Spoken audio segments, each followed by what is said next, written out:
today. And for those of you that are able, please rise and join us for the Pledge of Allegiance. I pledge allegiance to the flag of the United States of America and to the republic for which it stands, one nation, under God, indivisible, with liberty and justice for all.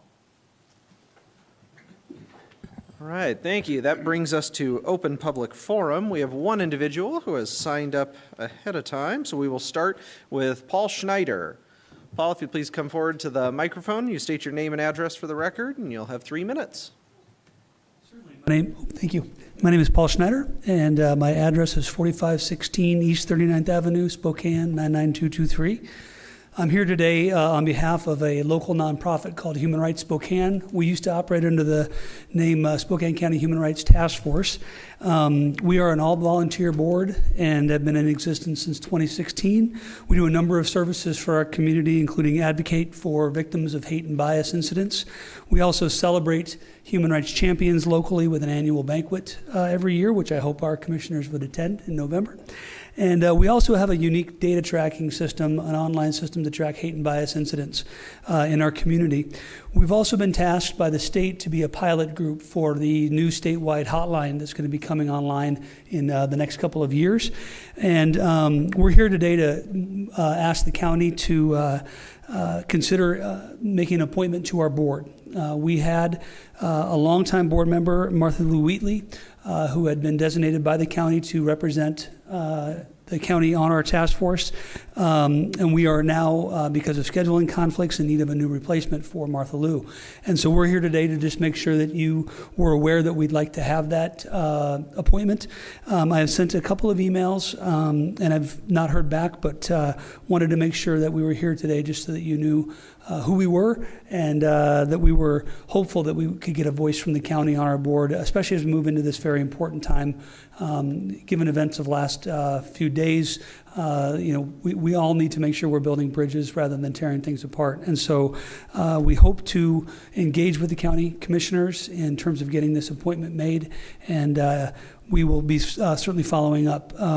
Just for your information, Commissioner Waldrop used to be one of our board members, and so she can certainly provide additional information for you should you have those questions.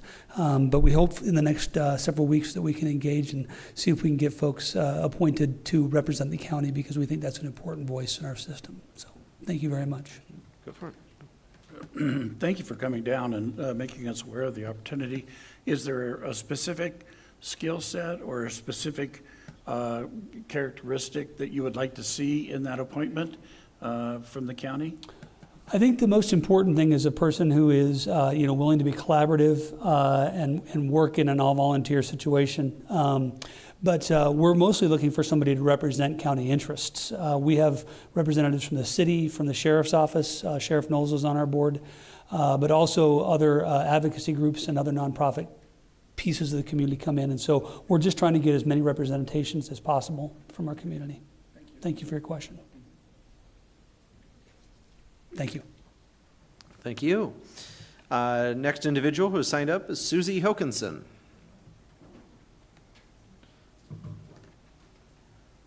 We know Susie knows the drill.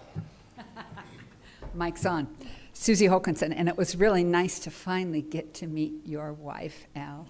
It was lovely seeing her at the parade.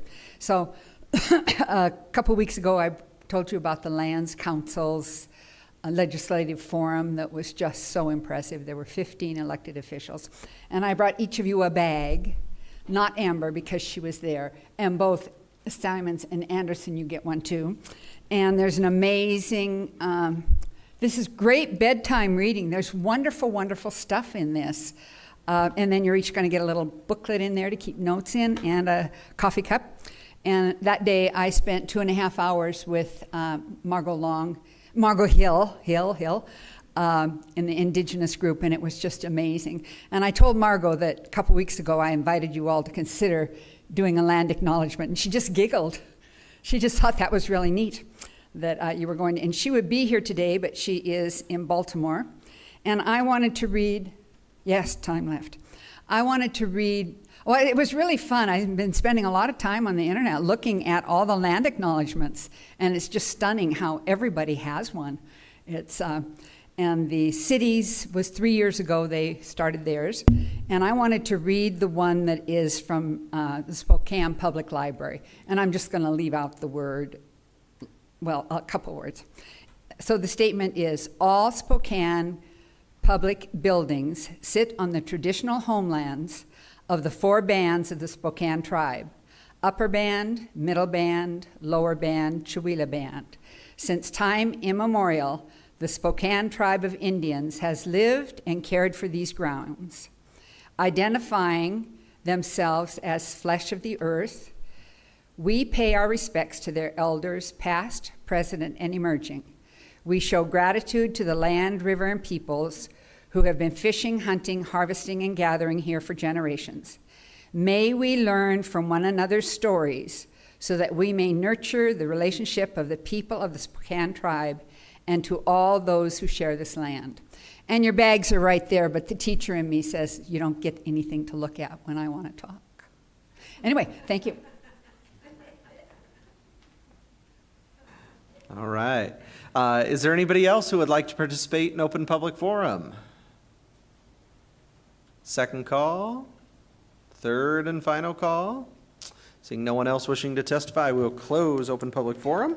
Of our agenda items, I do want to just note of items 5I and 6B, we will be striking from today's agenda, just not quite ready for prime time on those. And then I think there was a request to take item 6A separately. So I am open to a motion on items 3, 4, and 5, excluding 5I.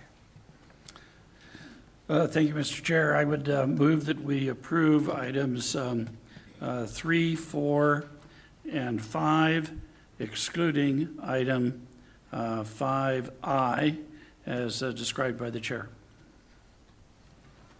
I will second the motion.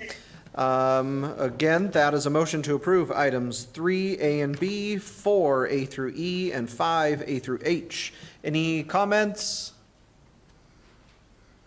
Seeing none, all in favor say aye. Aye. Aye. Aye. Aye. All right, motion passes unanimously.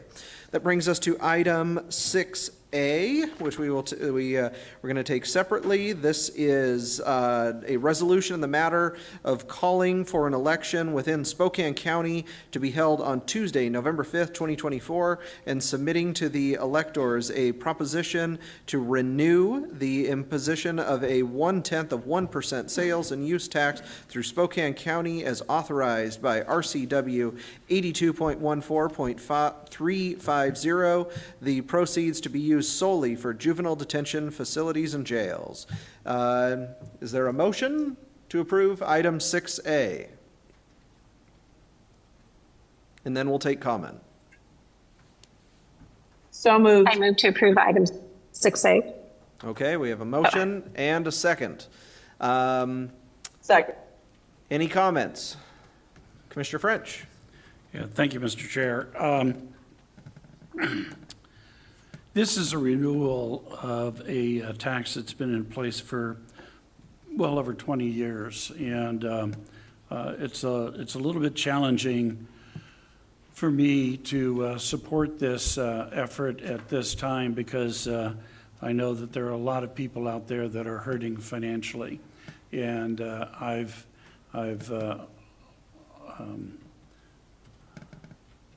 already pledged to not support a property tax increase for next year, but this is not a property tax. This is a renewal of a sales tax.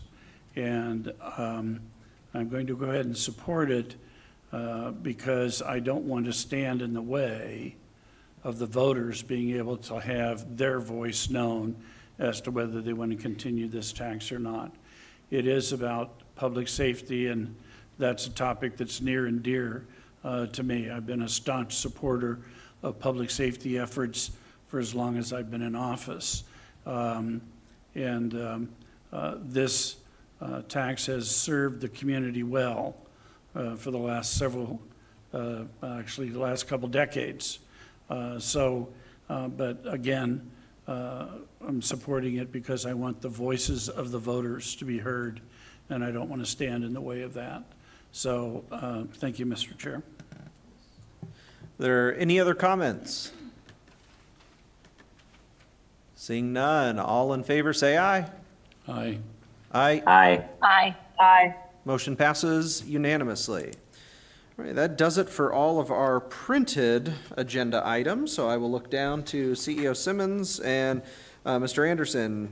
I believe we have some executive session items. Yes, we do. I've got two matters related to pending potential litigation pursuant to 4231-10-1I. The first matter will involve the board, myself, CEO Scott Simmons. That matter should take 5 minutes, requires no board action. The second matter will involve the board, myself, CEO Scott Simmons, and our building director, Monty Chamberlain. That matter should take approximately 20 minutes and also no action. And I have one item under the acquisition or lease of real estate, RCW 4230-110-1B. That will include the board, Chief Civil Deputy Chris Anderson, myself, and Jeff McMorris. And that should be 15 minutes, 10 minutes, no action. All right, we will go into executive session, but before we do, just want to check, Commissioners CUNY, Waldrop, and Jordan, do we have permission to use your stamp on the documents today? Yes, please. Okay, Yes. thank you. All right, so we'll be going into executive session for approximately 35 minutes. It is 2:12 right now, so we'll just give about 3 minutes to clear the room. So we'll start executive session at 2:15. Again, 35 minutes. No actions will be made while in executive session. I Yep. apologize, Mr. Chair. If we could add the building official, Jordan Neal, to the second executive session that I announced. Sounds good. Thank you. And just for the commissioners online, I know we're in that transition with the new Zoom system. Please just use the normal executive session link. As always, we don't quite have the system in place. Correct. So just log into executive session as usual. Okay. And then at the conclusion of our executive session, we will be adjourned for the day.